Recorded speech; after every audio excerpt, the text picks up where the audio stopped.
Olá, meus queridos irmãos, minhas queridas irmãs, uma alegria estarmos juntos mais uma vez no nosso programa Testemunho de Fé. Aqui quem fala é o Padre Paulo Ricardo e convido você a estarmos juntos nos próximos minutos para refletirmos bem a respeito da Palavra de Deus que a Igreja nos propõe nesse domingo. E esse domingo iniciamos um novo ano litúrgico, é o primeiro domingo do Advento. Se você não está acostumado, talvez você esteja espantado que em pleno 28 de novembro a Igreja inicia um novo ano. Mas é exatamente isso. A Igreja inicia o novo ciclo litúrgico com a preparação para o Natal. Então agora os nossos olhares devem se voltar para o Natal. São 4 domingos em que a Igreja irá nos acompanhar neste caminho de preparação interior para a vinda de Jesus. E a melhor maneira de nós nos prepararmos para a vinda de Jesus no Natal a Igreja sempre propõe isso todos os anos, nós fazermos uma reflexão a respeito da segunda vinda de nosso Senhor Jesus Cristo. Então vamos lá. Primeiro vamos entender as coisas. Deus veio a este mundo. Esta é a primeira notícia, a primeira realidade importante para nós sabermos. A gente precisa ter isso bem firme dentro da nossa fé. O fato de que Deus é eterno. Ele quem criou o céu e a terra, Ele quem criou o mundo inteiro. Deus que sustenta o universo, Ele veio nos visitar. E veio para viver conosco a nossa vida.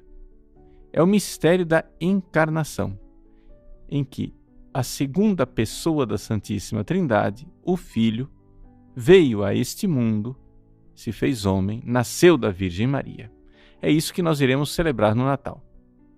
No Natal, nós recordamos a primeira vinda de Jesus.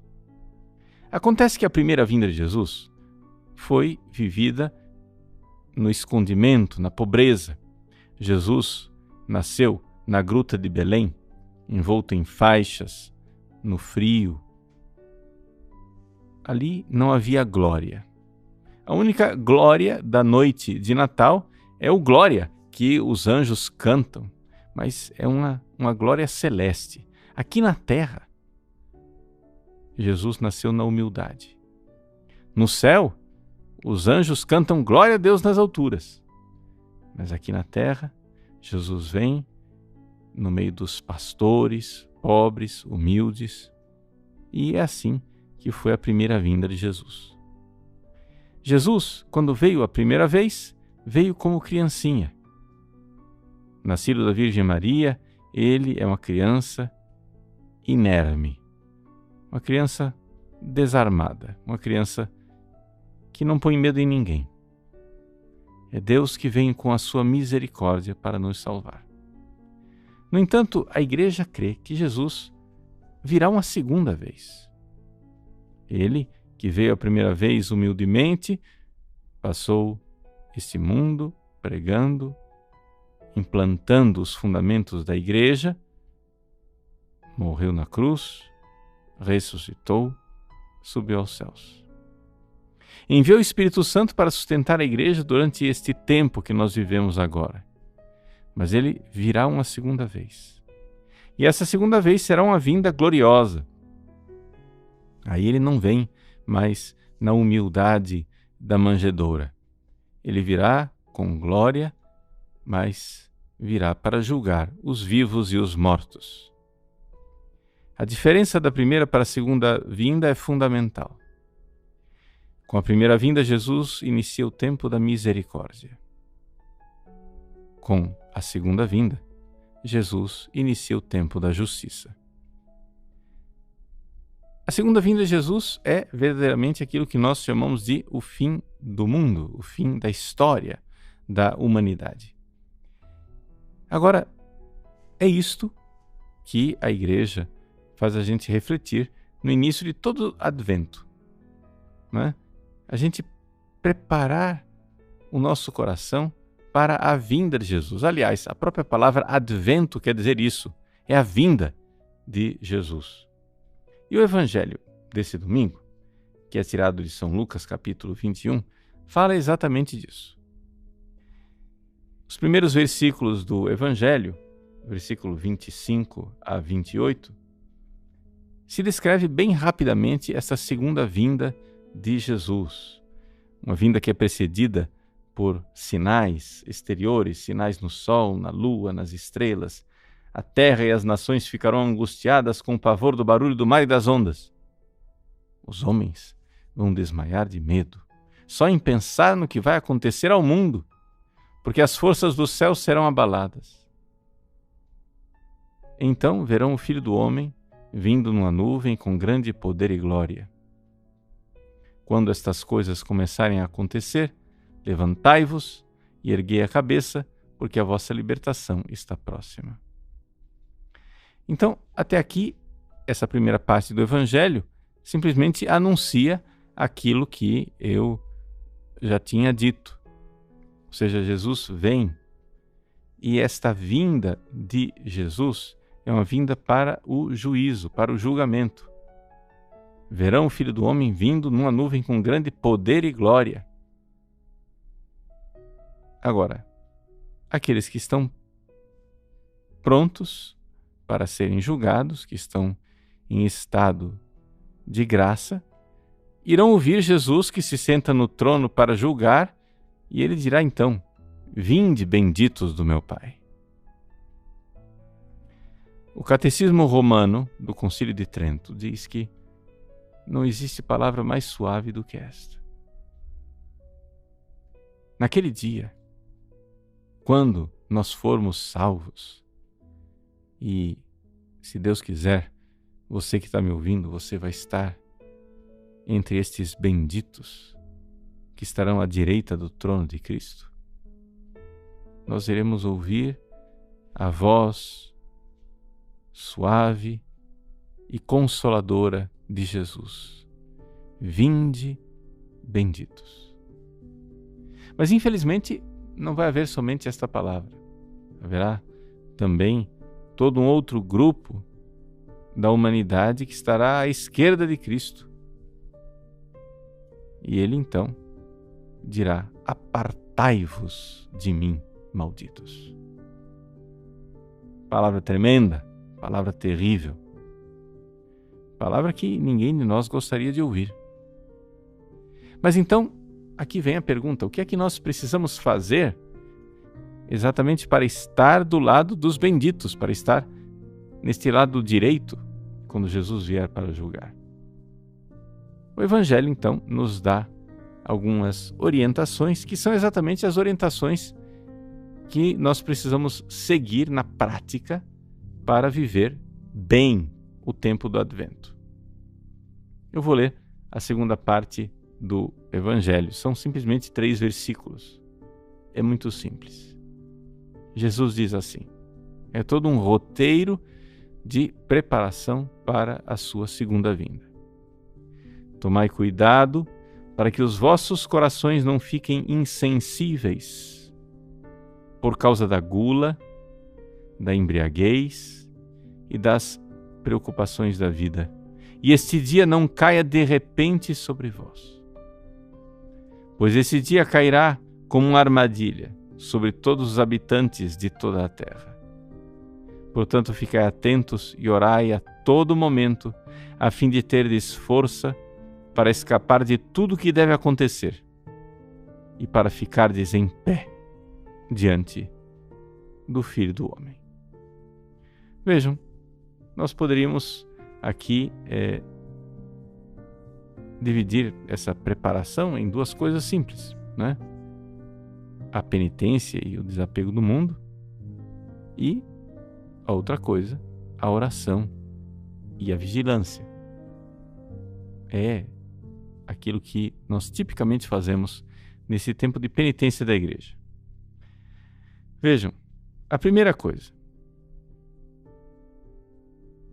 que Jesus nos ensina é que nós, miseravelmente, vemos a humanidade cada vez mais com o seu coração embotado, o seu coração insensível. As coisas de Deus não atingem o coração dos seres humanos. Com quanta indiferença as pessoas ouvem o Evangelho. Agora, essa indiferença, ela tem graus. Ela pode ser a suma indiferença daqueles que estão longe da igreja e longe de Deus, mas pode ser também a indiferença de bons católicos, que vão à missa no domingo, mas que infelizmente caíram na tibieza. E o que é a tibieza? A tibieza é a mornidão do coração, o coração morno, que não é nem quente e nem frio, nem é o coração quente, cheio de amor dos santos, nem é a frieza indiferente daqueles que nem sequer põem os pés na igreja. Mas é aquela coisa morna, tíbia. A palavra tíbio em português vem exatamente dessa ideia do latim, o tepidum, o morno. E por que é que a gente fica assim? Por que é que as pessoas ficam indiferentes às coisas de Deus? Ficam com aquela preguiça de fazer as coisas de Deus. Então logo alguém diz, é advento, tempo de penitência, a pessoa já diz, nossa, começar de novo, para que isso? Penitência não, para que esse exagero, né? Vamos rezar, não, rezar agora não. Aquela coisa querendo adiar sempre as coisas de Deus. Pois bem,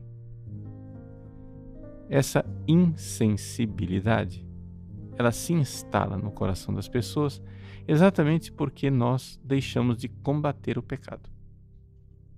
Veja, vamos lá, estamos no início do Advento. Primeira coisa que você vai fazer, faça o seu exame de consciência e veja se você não está precisando se confessar. Se você não está em pecado mortal. Se você está em pecado mortal, busque um sacerdote, vá se confessar o quanto antes. Não espere o Natal, é agora. Porque o tempo do Advento não é um tempo para você se livrar do pecado mortal, é um tempo para você se livrar da tibieza. Então, vamos lá. Confesse logo. Volte para o estado de graça. E uma vez que você se confessou, fez uma boa e frutuosa confissão, em que você contou todos os seus pecados mortais, com os seus agravantes, o número de vezes, fez um firme propósito de combater o pecado mortal, você precisa agora voltar para a vida de oração, a vida devota. E para isso, você precisa começar a entender que a sua vida vai ser uma luta. Sim, é uma luta a vida do homem sobre a terra. Muitíssimos católicos caem na tibieza, caem na mornidão. Por quê? Porque não querem mais lutar. Já fizeram as pazes com os pecados veniais. Essa é a origem da tibieza. Veja, quem está em pecado mortal vai lá, se confessa e pronto. Vamos começar uma nova vida. Mas quem está em estado de graça e vive nessa situação, às vezes de estar na paz com Deus, mas está lá sem energia, sem força, sem prontidão para servir a Deus, e de repente cai em pecado mortal. Aí vai lá, se confessa outra vez, mas continua na mesma, né? Continua naquela mesma preguiça, naquela falta de energia interior, naquela falta de prontidão. Voltou para o estado de graça, mas não vai para frente, aquele negócio, né? Que não sai do lugar. Por que é que você está assim, tão sem energia? Por que é que você está assim, tão sem prontidão para amar e fazer as coisas de Deus? É porque você fez as pazes com os pecados veniais. Essa é a miséria do, aspas, bom católico, né? aquele bom católico que evita os pecados mortais, mas ninguém é de ferro, né? É o que o pessoal diz. Para que fanatismos? Para que exageros? E faz as pazes com pecados veniais. Pecado da preguiça, pecado das mentirinhas que você sempre conta, pecado da impaciência, constantemente falando desnecessariamente, reclamando da vida o tempo todo. As pessoas vão ficando tíbias. E uma das coisas que mais tem sido causa e fonte de tibieza, né, de coração insensível, que é o que Jesus nos alerta no Evangelho, tem sido o uso da internet, o uso do celular. Preciso aqui gastar um pouco de tempo para explicar para você que nós mudamos muito. A humanidade mudou muito. Com essa coisa do smartphone, ou seja, desses telefones celulares que são pequenos computadores que nos acompanham o dia inteiro, as pessoas estão cada vez mais sem ânimo para as coisas espirituais. Por quê? Porque esta mania de estar sempre grudado na tela de um celular. Não precisa ser para coisas desonestas, não. Não estou falando de pornografia. Isso também. Mas essa coisa de ficar constantemente colado na tela de um celular está viciando as pessoas, fazendo as pessoas ficarem tristes, depressivas, desanimadas. Essa coisa de ficar o dia inteiro procurando informação, o dia inteiro procurando fofoca, WhatsApp, Instagram, o dia inteiro. Gente, é tempo do Advento. Faça um propósito de diminuir consideravelmente. Faça um jejum, faça uma desintoxicação dessa coisa de celular por um tempo. Você vai ver a diferença. Você vai ver como a gente miseravelmente cria maus hábitos. Por exemplo, não vá para a cama com o celular. Põe o celular para carregar bem longe da sua cama. É um péssimo hábito ver o celular antes de dormir, porque você dorme com aquilo na sua cabeça. Mesmo que sejam coisas honestas, faça uma penitência, saia um pouco disso, desintoxica e procure mais tempo para Deus. Jesus diz no Evangelho: ficai atentos e orai a todo momento. Mas vejam, o que é que a gente faz? A gente fica atento e olha para o celular a todo momento, ao invés de rezar a todo momento. Se você rezasse sinceramente, elevasse a alma a Deus com sinceridade, o mesmo número de vezes por dia que você olha para o seu celular, você já seria um grande santo. Se você rezasse, se você elevasse sua alma a Deus, o mesmo número de vezes que você olha para o celular, você seria um grande santo. Então, ficai atentos, mas atentos a quê? Não atento a todo o movimento do mundo, mas atentos a Jesus que vem. Jesus vem para visitar você.